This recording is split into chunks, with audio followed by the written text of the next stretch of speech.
We travel to the city of Baldur's Gate and begin working to learn more about the Iron Throne. As we return and report back to Duke Eltan, we look back on what we know about the Iron Throne's plot for the Sword Coast. We know that they tried to corrupt the iron ore coming out of Nashkel in order to create a demand for good iron ore along the Sword Coast. Any other caravans trading ore would be raided by bandits who were also organized by agents of the Iron Throne to build a store of iron, good iron. The Iron Throne established a hidden mine in Cloakwood, mining ore using slave labor. This was intended to build a demand and allow for the Iron Throne to sell the ore for exorbitant prices, granting them a profit earned through criminal activities blamed on the banditry that they blamed on the Centaurum and other unpopular groups. Furthermore, the Iron Throne appears to be manipulating the markets by using shape-shifting agents called doppelgangers to infiltrate rival companies such as the Seven Sons or government officials such as Emissary Tar, who was killed by the Iron Throne and would have been replaced by one of these agents, these doppelgangers. We intervened, thwarting this plan while taking on a mission of reconnaissance on behalf of the Flaming Fist, the city's law enforcement agency. However, we also learned that the leaders of the Iron Throne have traveled to Candlekeep, my old home, in order to discuss plans for their future in the region. We report this to Duke Eltan, and he instructs us to travel to Candlekeep to learn more about these leaders and to report on their plans.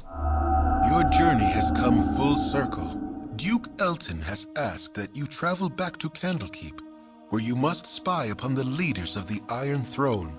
While it troubles you that such evil men now make use of the Great Library, and you wish the circumstances of your visit would be different, it will still be a pleasure to return to your former home. We arrive, and we are immediately ambushed by ogres casting magic spells. They say, "The little pink ones, we shall all die. The son of murder offers 10,000 gold for the head of Andreas, and we shall have it." The son of murder? What on earth are they talking about? All right, but not. We make short work of them. What do you want? With my...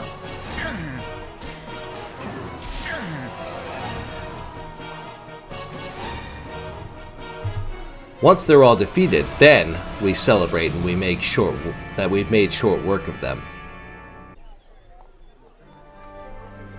On our way to Candlekeep, Jaheira asks Emwyn what she wanted to be when she grows up. Emwyn states that she's thinking about studying magic, and she asks, why doesn't Andreas ever get asked that? She's not that much younger than I am. Jaheira states that Andreas would not have so much of a choice, that I don't have so much of a choice in what I'm going to do in the future, which is not entirely true. At least I don't think it is. I just know exactly what I want.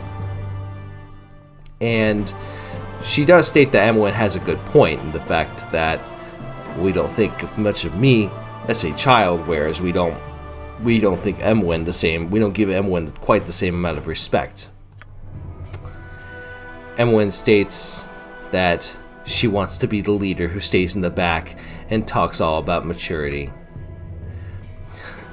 And then once again refers to her as Auntie Jaheira and asks for, or gives commentary on the advice that she's been giving. Jaheira states that not asking everyone for stories about trolls and heroes would be a start to being a little more mature. And Emwyn states those are the best kinds of stories. If you haven't heard any good story, if you do hear any good stories, let her know, because she really enjoys them, or she enjoyed them when Puffguts used to tell her those stories. And Emwyn says that's enough. Emwyn says, okay, you're not my mom, and you're not going to be. And she does say that if Khalid and Jahira have a kid, that you should show off those maternal frustrations on that child. Jahira states that her aggravations indeed root in not having a child of her own, but it's something to think about. The letter that we receive, or that we saw off the body of the ogre, states, "High though your price is, I will meet it. And you will have earned it. Andreas and his allies have proven remarkably able and have survived much already. But you, I am sure, will not. But with you, I'm sure they will not survive. If you can bring me his head, the 10,000 gold are yours, and much more besides. Perhaps, as you know, I am destined for great things, and I will remember those who have aided me in mortal life." This is from S. So obviously they're trying to conceal their identity even from others who might be allies. Very interesting. We approach the gate warden. "Hold, travelers! Before you will be allowed entrance, you must donate a tome of great value to our libraries." Quran comments about how loud the keeper of the portal is, and we state that we have a book that he requires, thanks to Duke Eltan. And with that, we are allowed entry. We make our way inside. There's one area I might want to visit first. I am Catterley, a visitor of Candlekeep, like yourselves. We're stopped by Catterley, who comes by. Catterley is well known throughout the realms, and was apparently a friend of my father's. He asks that he was wondering who we are. He's certain that he's seen our face before, and I think I've met him many years ago. I tell him my name is Andreas and that I've called this place my home for many years. He does state that he does know us. He was here a few years ago and conferred with Gorion while we were off doing chores. He states that he's not much our senior, and that he was still a very good friend, and that his death was mourned by many. I state that I've received sympathy from a lot of people who I've never met before. Who was Gorion to receive so much praise? Catterley states that Gorion did a lot of good things for many people. He was very, very friendly to those who harp. I'm guessing the harpers. And being a lifelong member of the harpers, he was just good to many, many people. Likely, he wanted us to just have a childhood that was normal, and all parents wish this, of course, and that he states that we've probably had a rough time of it ever since his passing, and I completely agree. I've learned more about myself than perhaps would be best unknown. He states, if I had a coin for every person who said such a thing, then he would be a very wealthy man. However, he does state that the troubles the troubles give us experience, and we all have trials to overcome. He states that he says he has quite a lot to read, and the tomes of Candlekeep are nearly endless. So he's going to be handling all of these things while we are here, sadly, investigating the leaders of the Iron Throne. But we are welcome to chat with him if we come across him again. He bids us farewell, and with that, we return fully to see old friends. Very well. I should have joined the army. We chat with Fuller, who is happy that we've returned, and he asks what we've done with the time. We tell him we've killed more kobolds than he could ever imagine, that we have a few rusty short swords. I'm thinking about keeping quiet about the real reason why we're here. He does state that he is sorry about Gorion. that we've seen more than just kobolds. That certainly is not inaccurate. But yes, I plan on keeping relatively quiet about my true purposes here, even amongst my friends. No harm in us just trying to be friendly. Good on you if you save the day. We chat with Hull, and he states that when he heard of Gorion's passing, that Fuller and him went out to get the body, but that we weren't anywhere to be seen. They had to probably dig it up after Emwyn and I buried it. Hopefully they put him in a more worthy place. We tell him that night was a blur, that we were ambushed, and I was told to run, and I had to do. And he says that it's good that we did, otherwise we wouldn't be here to talk to him. No shame in running every now and then.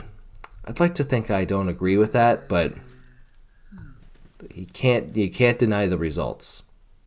We go to the Candlekeep Inn, and we immediately see Revor in the back. By Moradin's hammer! He states that we've been away without leave, that he wants 500 push-ups. I'm not giving him 500 push-ups in this armor. But, of course, we see old Winthrop himself. And he threatens to set an ambush for us. And I tell him if we had an arrow for every one of his practical jokes, that we'd have a lot of arrows. And that he'd run him right out of the fletching business, which is good because his arrows usually cost a little more. He asks what we've been doing. I tell him we've been adventuring. The whole world out there that needs a righteous kick in the arse. And he says the wisdom of a true fool. I love this bastard child. You close your eyes tonight, and visions of Candlekeep swim into view. As you pass through the gates of the citadel, there is a flash of memory, and you are a child of only a few seasons once more. At your side is Gorion, gray-haired even all those years ago. How old must he have been to age so little in the time since? Aged as he ever was, you still have to run to keep up with him. He has an important meeting with Ulrond, the keeper of the tomes. An important meeting about you. Funny, you don't remember it. As you stand outside the doors of the inner keep, you can hear the shouting from within.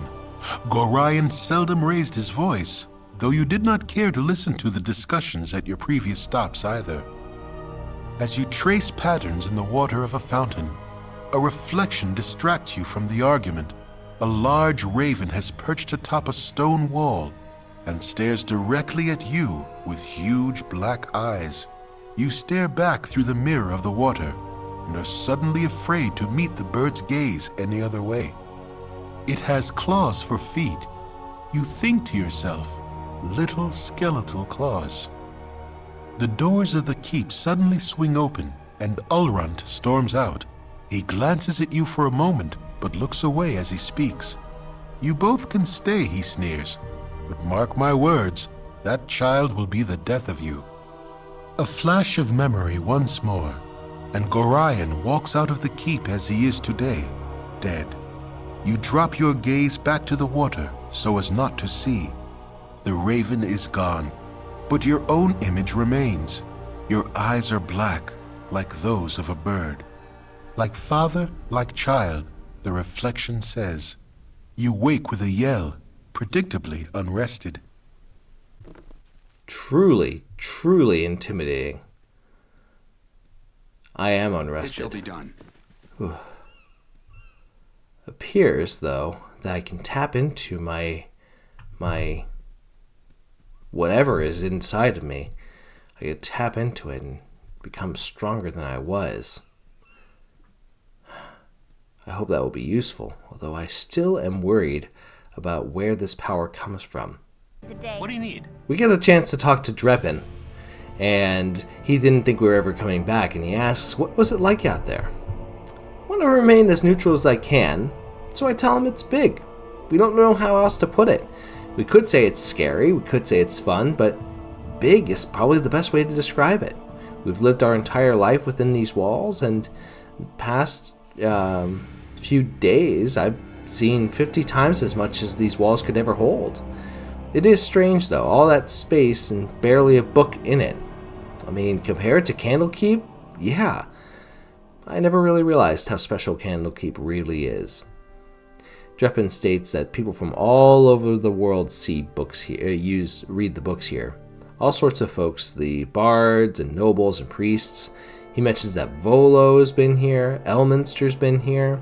We just met Catterley yesterday, and now some noble merchants apparently are here. Some guys from the Iron Throne.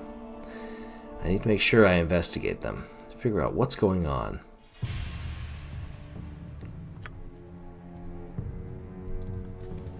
We go into the priest quarters, and we might be able to see one of the priests here. And there is a priest here, looking at a dead cat. More luck, be a lady. Okay, I step around the other cats, and I ask him what he's doing. Contain the world's knowledge. He says, "You startled me, child." I said, "What are you doing to that cat?" "It died, and I'm studying it." "All right, you're studying it. What's there to study? It's a dead cat." He says the bones, the muscle structure, the shape of it, how the fur lies, where its ears are placed, the length of the whiskers, the sharpness of the teeth. I must know it all. You have to lead me to it. I ask, why would anybody need to know that? I mean, I know you're a priest of Agma, but surely the books would have information about cats and the biology of cats. Yes, must you pry so hard, you meddling brat? Protect the plan. I'll taste you now, I will, and study your dead flesh as I do the cat. And with that, he becomes a shape-shifting doppelganger. All right, but not because you told me to. It's clear that Candlekeep has been infiltrated by these doppelgangers. We need to get to the bottom of this now. Before investigating the main library, I want to see if anybody is in the bunkhouse who I can talk to.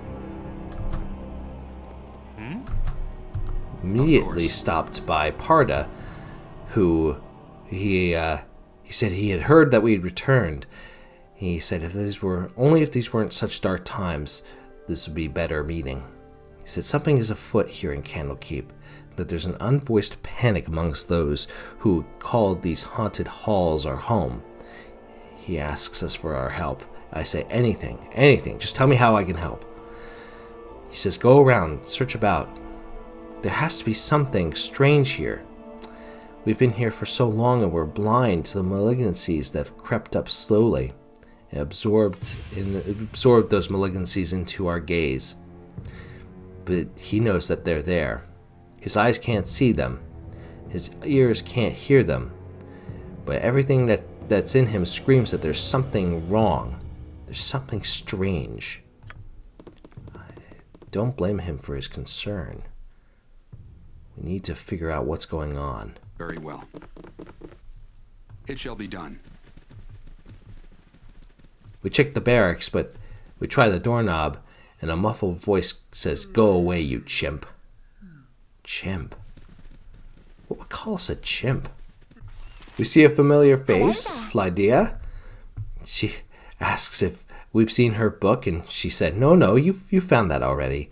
I just don't know anymore. You haven't been around lately, have you? Oh, poor Flydia. Never change. We love the way you are. She says that's enough to make an old woman blush. Geraint did raise a charmer in us. With that, we enter in Candlekeep's main library, a place I haven't been to in a few months.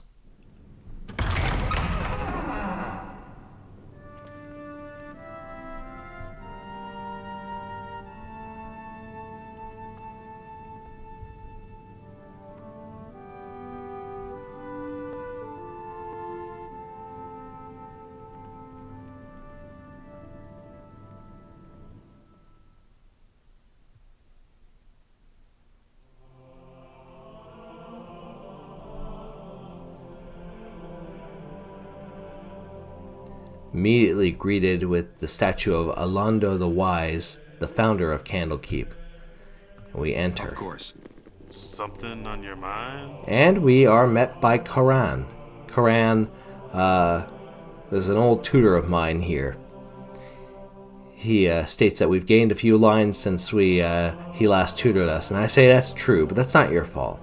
He prepared me as well as he could. He says, is there something wrong here? I say, you should definitely call the Watchers. Is there anything strange about the library today? He says, strange? Yes. There's a individual named Kovarus.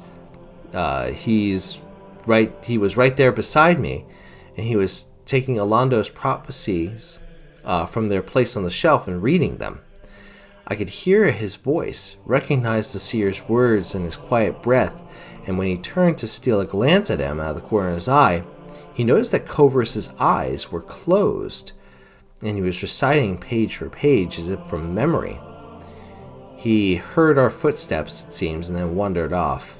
I'm not sure where he went, but it might be wise to take a look or to chat with this Kovarus. He states if Kovarus is dangerous, I'm afraid I'm too old and bookish to be more of a hindrance to him, but he states that he'll have to leave us now. It's good to see Karan, but... A pretentious pile of petty ponderances. No wonder you surface folk never get anything done. You're too busy poring over ancient manuscripts. Where's the flair? Where's the excitement? Baloth, you simpleton. Anyway, it was good to see Karan, but I'm saddened that he is concerned about this strange individual, this Kovarus. Maybe we should talk to him. He obviously knows quite a bit about the prophecies. We refresh ourselves on those prophecies. One of them reads, the spawn of the Lord of Murder are fated to come into their inheritance through bloodshed and misery. It is the hope of their father that only one shall remain alive to inherit his legacy. I foresee that the children of Baal shall kill each other in a bloody massacre. That does not sound pleasant. I read another prophecy that says, during the days of the Avatars, the Lord of Murder will spawn a score of mortal progeny. These offspring will be aligned good and evil, but chaos will flow through them all. When the beast's bastard children come of age, they will bring havoc to the lands of the Sword Coast. One of these children will rise above the rest and claim their father's legacy. This inheritor shall shape the history of the Sword Coast for centuries to come. Well, that's a rather alarming prophecy. We all deserve a pat on the back.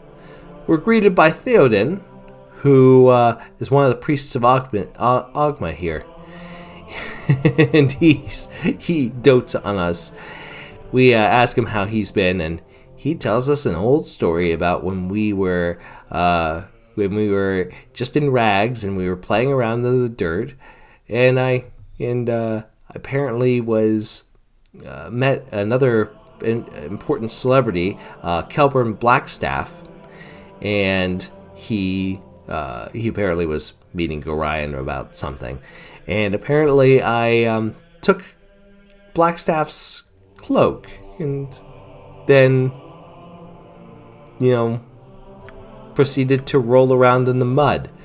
And of course we're both I am terrified, Gorion is enraged, and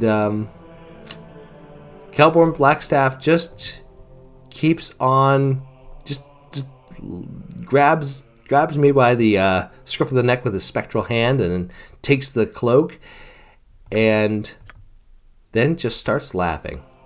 Just thinks it's the funniest thing ever. I gotta get going. We go upstairs. Our library is a man's harem of knowledge. We're met by Bendalis. He's one of the monks here, and he states that it's a shame that we couldn't return during a more restful time. I ask him what's causing such stress. He said, "There's decided unmerchant-like merchants. All right, well, one of our own monks is acting strange as well. I ask him, who should that be? He says this fellow named Kovaris. He's a visiting sage of sorts. Well, we had Koran tell us about him. Apparently he makes Bendelis nervous as well. But then he mentions about Shistal being out of sorts for a few days. Out of sorts? I wonder what he means by out of sorts. Does he mean acting differently? He states that, remember how nervous he used to be? Well, he's quite the opposite now. Seems like a totally different person. That he has to, Bendelis states that he has to go.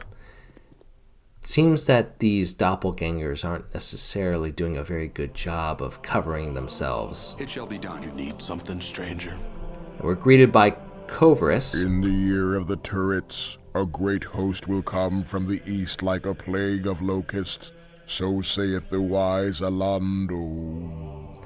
Kovaris states that he's happy that we were found. And he asks for himself to introduce himself. I say yes. And he states that he used to work for our father, running messages to his Harper friends in Waterdeep. And before he passed on, he entrusted a ring to him and asked that we give it, and that they give it to us if ever evil ever befalls him. I say if it's my father's will, then I'll wear it. I thank him for his kindness. Kovaris states to wear it with pride, and then he states before he goes, the leaders of the Iron Throne are here in the keep as we speak. They are at their weakest and most unprotected. If we ever hope to kill them, now is the time. He states, you should go. The Iron Throne awaits you. He walks off. I don't know how I feel about killing them, per se. Confronting them, maybe, but I'm also supposed to be gathering evidence. We continue to search the library. We're greeted by one of the chanters.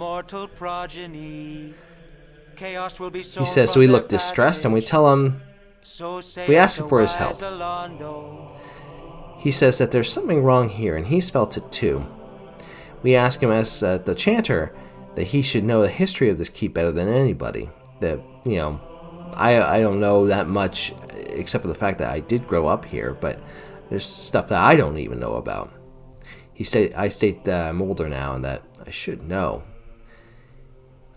And he tries to deflect, and I tell him I'm not a child. If the entire keep is in danger, then even the most secret and sacred places are in danger. Gorion would have said the same. And he says that this place was founded as a fortress of knowledge, and prophecies that are chanted every day are kept here.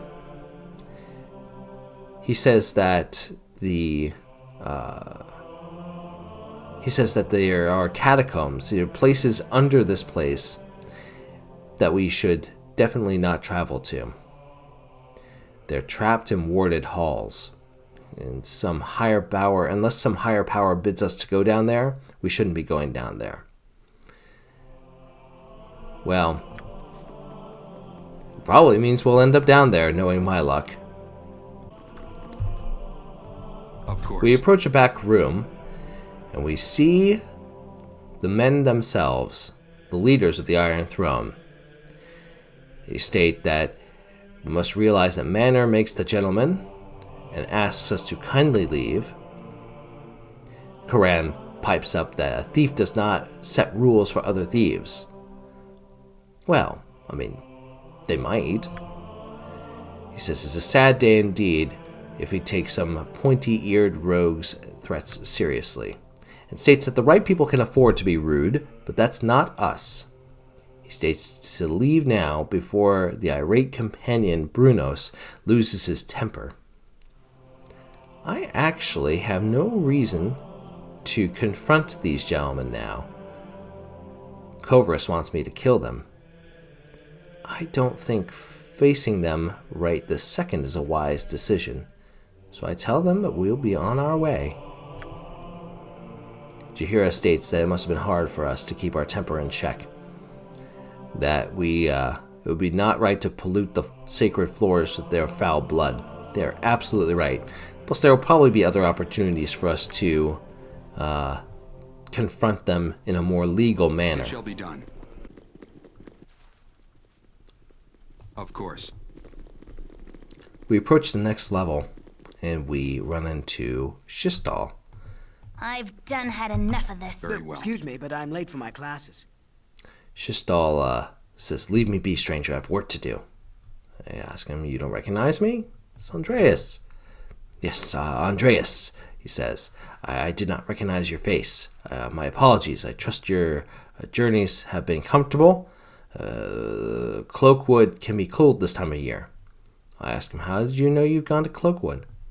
He says, "Yeah, I have had relatives in the region. They must have seen you and sent a note on your progress." I said, "How would they know who I am?"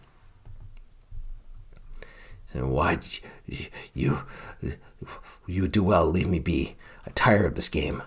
Take your questions and go, monkey." I said, "Oh no. Who are you really?" He says, "I am your death, foolish meat."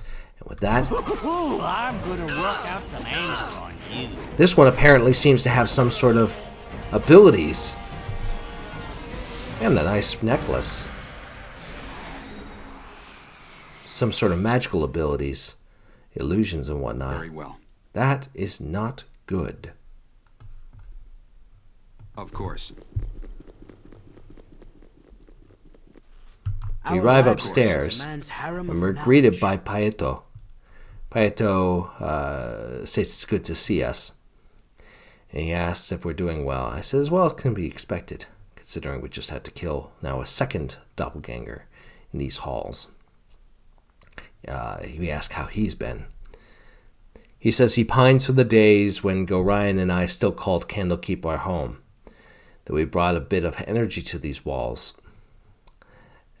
He says he'll have to speak with us later, but that we should probably rest and probably see Gorion's old room in the south corridor. It is as it was. There's a few items there. He's going to show us to them. Take us to them. Of course.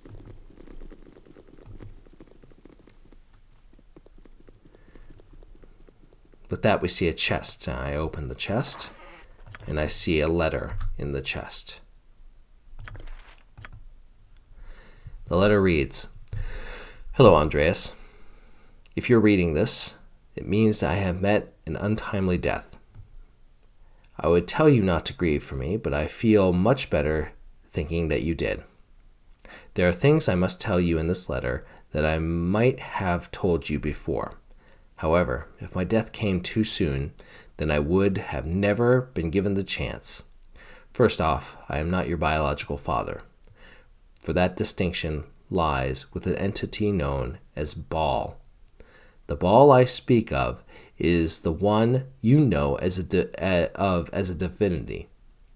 In the crisis known as the Time of Troubles, when the gods walked Faerun, Baal was forced to walk into a mortal shell. He was somehow forewarned of the death that awaited him during this time. For reasons unknown to me, he sought out women of every race and forced himself onto them. Your mother was one of these women, and as you know, she died in childbirth. I had been her friend and, on occasion, lover. I felt obligated to raise you as my child. I have always thought of you as my child, and I hope you still think of me as a father. You are a very special child. The blood of a god runs through your veins. If you make use of our extensive library, you will find that our founder, Alondo, has many prophecies concerning the coming of the spawn of Baal. There are many who will want to use you for their own purposes. One, a man who calls himself Saravok, is the worst danger. He has studied here at Candlekeep, and thus knows a great deal about your history and who you are. Gorion. My goodness. I am a child of a god. Very well. But I am also a child of a god of murder. I am stunned, to say the least. Jaheira says she notices the crease of worry on our face. Did she know? I don't know if she could understand. Gorion was not my true father, obviously, but I am one of the children of Baal. I am a Baal spawn. Jaheira says that we are one of the children. She knew that there was something special about us. That from the way that Gorion chose to abandon his adventuring ways to seek seclusion in this fortress, that we should have been able to discuss it earlier, from the nightmares that we've been having. She says that this change is less than we might have thought. We've shown ourselves to be a decent and caring person despite this dark heritage. Jaheira states that she's going to continue to stand by our side and help us to come to terms with this newfound knowledge. I really appreciate that. I'm happy that she wouldn't turn on me. But how much did she know about this? It's odd that Gorion wouldn't have mentioned anything. She does agree that it's odd, and that Gorion was always honest and wasn't really secretive in dealing with her. She cared for Khalid and I and taught us a lot. Maybe it was something that would endanger them? That would make sense. Well, I don't want to question her loyalty. Let's continue on our quest. Wow. My goodness. Of course.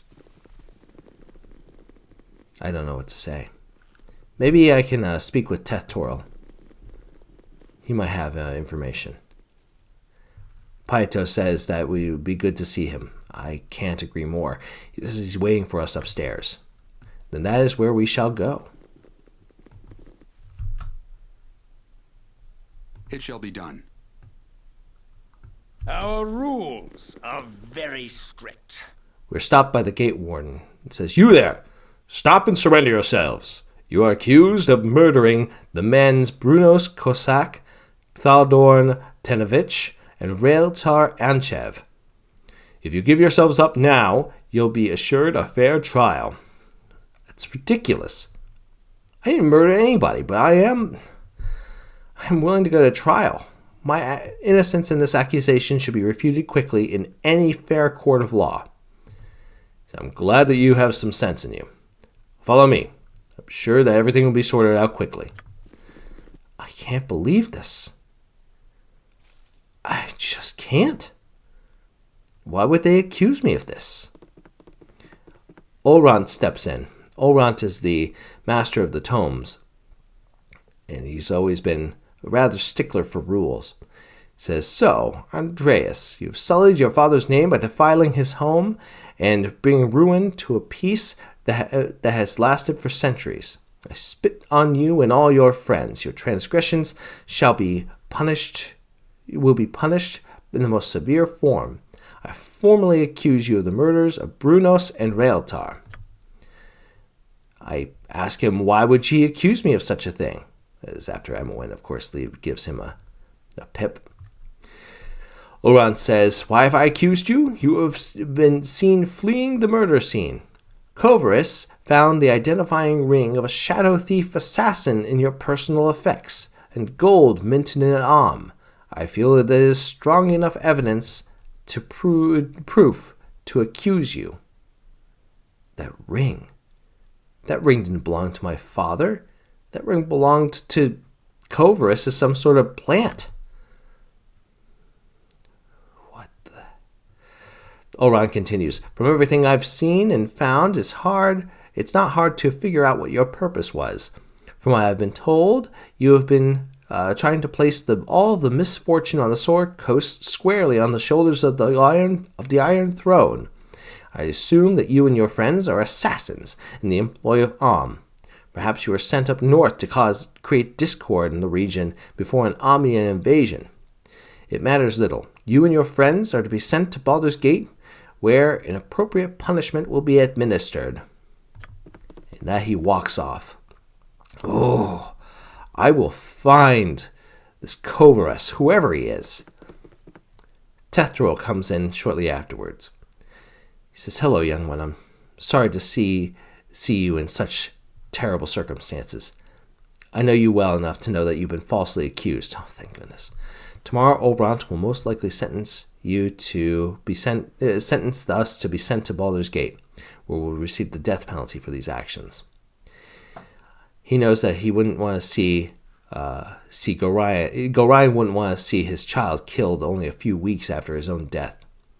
So he was happy to do his memory a favor to help us escape. He wants us to make our ways through the catacombs beneath the library, but he doesn't want us to disturb them too much. He says he has our possessions with us, and we have to go. I ask him if he knows anybody named Kovaras. He says he doesn't know anyone named Kovaras, but Kovaras is the reverse of Saravok, the young man who accompanied the leaders of the Iron Throne when they first came, and I don't know where he went. Emwyn pipes up, "Saravok, it sounds very fishy." He says it's time for us to go. He can teleport us to a secret room that leads to the catacombs, but from there we'll be on our own. We'll have to be very careful within the catacombs. There's a lot of guardians and traps down there. Whoever planned these murders, something dangerous is within these catacombs. However, it's a safer alternative than Olrant and his plans. We tell him to teleport us to the secret library. We're as ready as we'll ever be.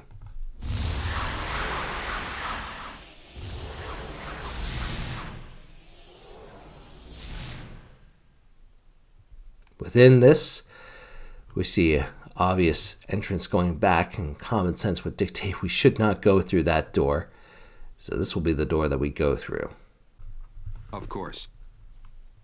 Of course.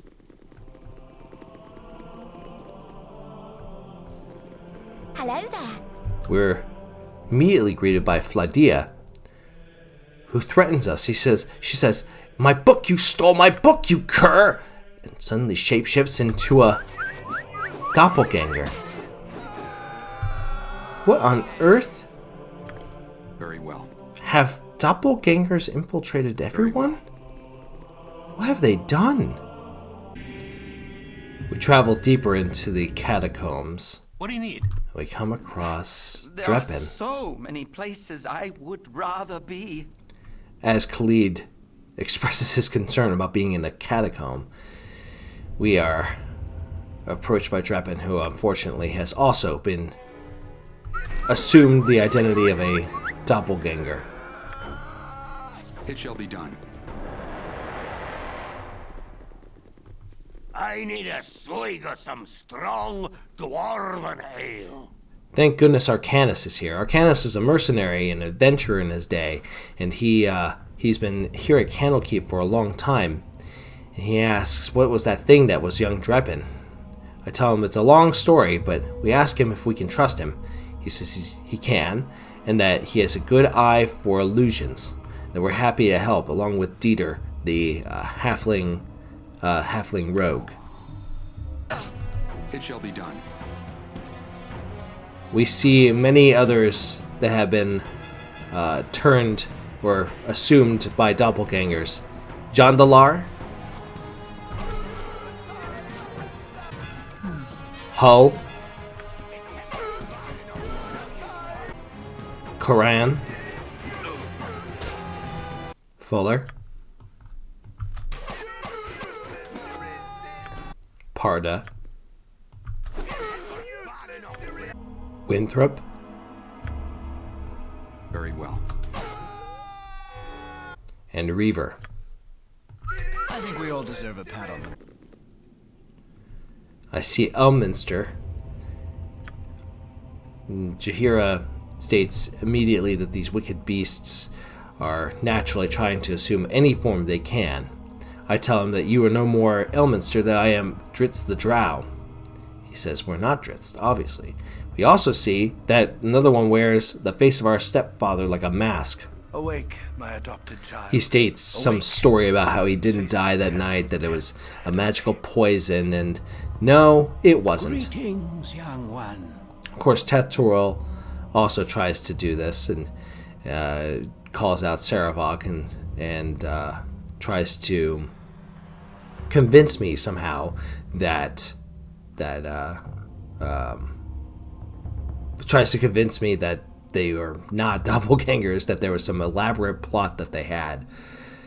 I'd say I know him, and I see that these walls are soaked with innocent blood. And it was that they chased me down these wretched halls, calling my name with voices I once knew, only to close in and attack in their traitorous form. Everything will be explained to you in time. And he tries to say that these deaths are all our fault. If you flee now, I shall not attempt to kill you. And naturally, they show their true form. My blade will cut you down to size. Ooh, I'm gonna work out some anger on you.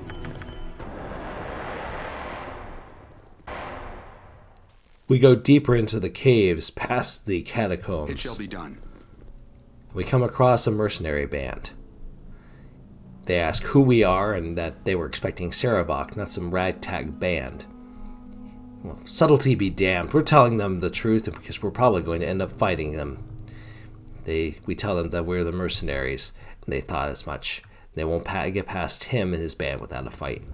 I admire your fight, but you're doomed. What do you want?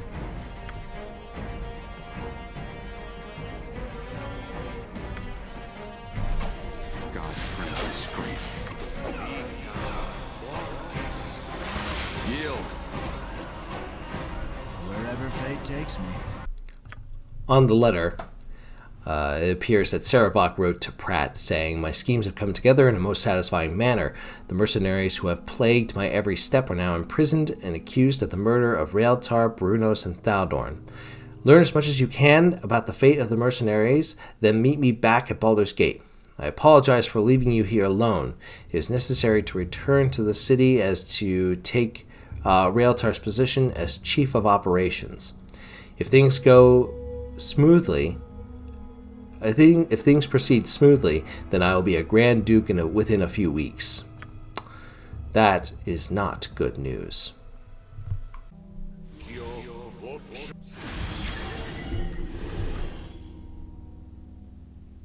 Touch some. You must be. I have Baloth cast a summoning spell to scout ahead as to what is going on, and I see that there's monsters there.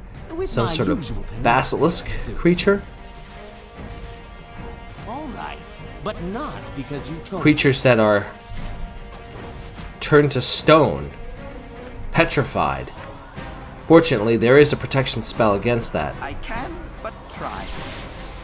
Once cast, I cast it on Khalid, who at least can charge in and defend himself now.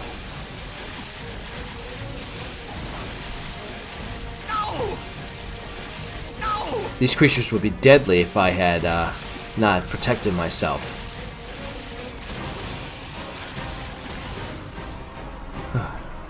To face against one basilisk is quite a danger.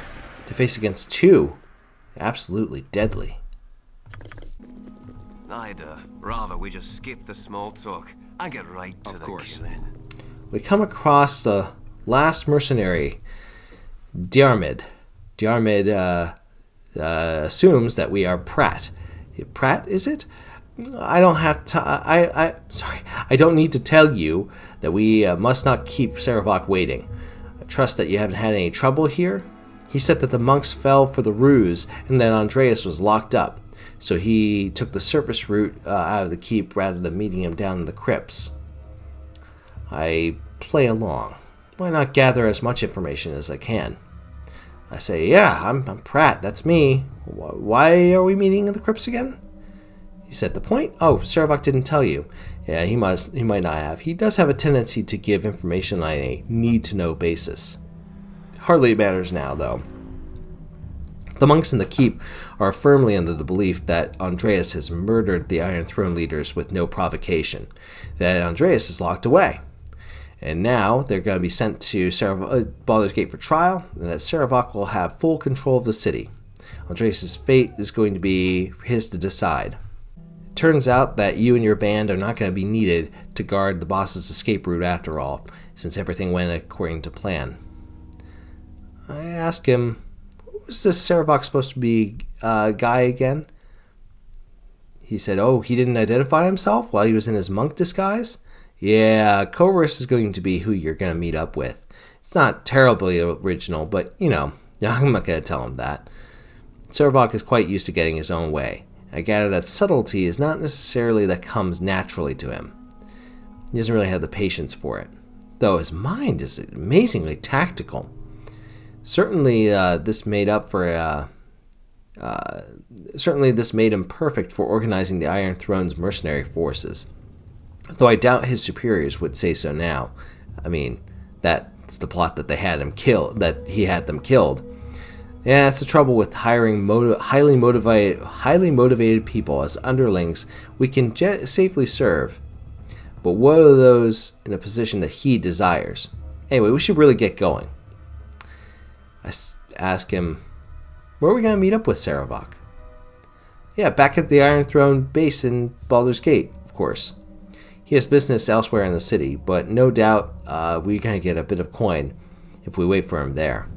There's still a lot to be done, so I doubt that that he's going to show for some time. Andreas' disgrace is going to make the road a lot smoother, but we have to act because Sarevok is notoriously impatient. Anyway, let's get going. This guy really wants to leave. Well, okay. So I tell him, right, off we go. Don't want him attacking us like Raeltar and the others. He said that was never the plan. Sarevok's not going to sully his own hands that he deemed worthy of personally killing. Andreas and his party are to be blamed. They were either to be imitated by doppelgangers or fooled into actually attacking Raeltar. Oh, you should know this. You're not Pratt, are you? Oh, well, most of the plan went according to plan. Yeah, I'm not going to stay around for fisticuffs. Cheers. That's probably the smartest mercenary I think I've run into.